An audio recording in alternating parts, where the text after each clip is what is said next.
జీవుల కంటి మంటల్లో నుంచి అన్నాత్తుల అష్టాంగలలో నుంచి పుట్టింది ఈ తెలుగుదేశం.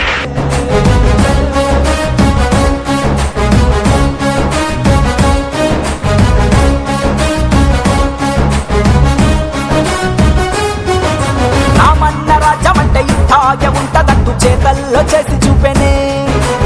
అందరికీ నమస్కారం. ఈరోజు మహానుభావుడు ఎన్టీ రామారావు వర్ధంతి సందర్భంగా అందరం కూడా తెలుగుదేశం అంటే పంచప్రాణంగా చూసుకుంటే ఇప్పుడున్న ప్రతి ఒక్కరికి కూడా ధన్యవాదాలు చెప్పాలి. ఎన్టీ రామారావు వర్ధంతి సందర్భంగా అందరూ కూడా రావడం జరిగింది.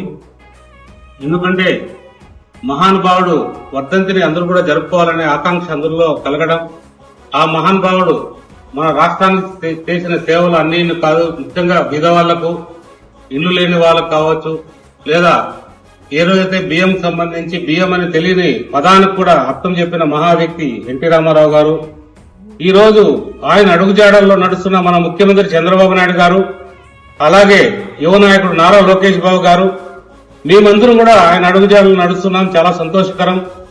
ఆయన పేరు ప్రతిష్టలు ఎప్పుడు కూడా ప్రపంచవ్యాప్తంగా ఉండేటట్టు చూడటమే మా అందరి బాధ్యత. అవన్నీ కూడా నిర్వహిస్తామని ఈ రోజు వర్ధంతి సందర్భంగా కూడా ప్రమాణం చేసి తెలియజేస్తున్నాం. ఏదోటి ప్రాణమైన వరి పువ్వ తీపి ఎంతో తెలుగోడి నోటికిచ్చనే, అక్షర్తో ప్రాణమాగే ఊపిరినే ఆదుకోగా బసవతారకాన్ని తెచ్చనే. ప్రజలు తన